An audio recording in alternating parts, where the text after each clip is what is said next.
एक बार एक गांव में एक साधु रहता था जो भगवान पर बहुत विश्वास रखता था।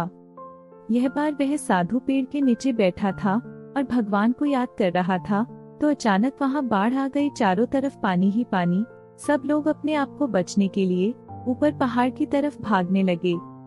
उनमें से एक आदमी ने देखा कि इस हालत में भी साधु जी भगवान की तपस्या कर रहे हैं।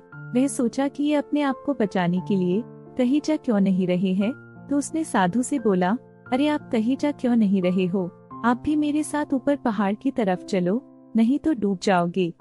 साधु बोले, अरे हमें क्या होगा, मैं भगवान की इतनी तपस्या करता हूँ, मुझे कुछ नहीं हो सकता, मुझे भगवान अपने आप बचाएगा। धीरे धीरे पानी साधु के कमर तक आ गया। अब लोग वहाँ से नाव लेकर निकलने लगे। उनमें से एक ने साधु से कहा, अरे पानी आपके कमर तक आ गया है, आप हमारे साथ चलो। तो साधु ने कहा कि नहीं नहीं, भगवान मुझे अपने आप बचाएगा। वह नाव वाला भी वहाँ से निकल गया।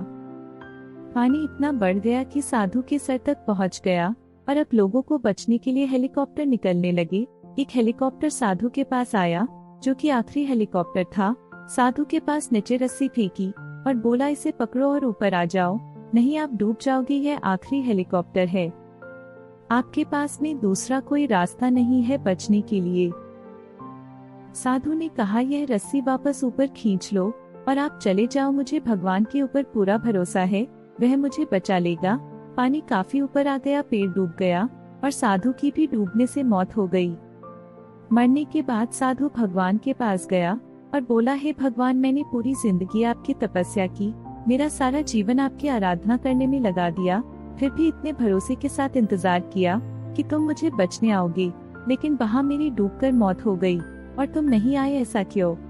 भगवान बोले, मूर्ख इंसान, एक नहीं 3 बार आया था, वो तीनों बार मैं ही तो था, पहला पैदल, दूसरा नाव के द्वारा और तीसरा हेलीकॉप्टर के द्वारा, लेकिन तुमने मेरा एक भी अवसर पहचान नहीं पाया, पता नहीं किसका इंतजार कर रहा था। तो दोस्तों, कहानी से सीख मिलती है कि भगवान हमें सफल होने के लिए बहुत मौके देता है, लेकिन हम उन मौकों का सही उपयोग नहीं करते।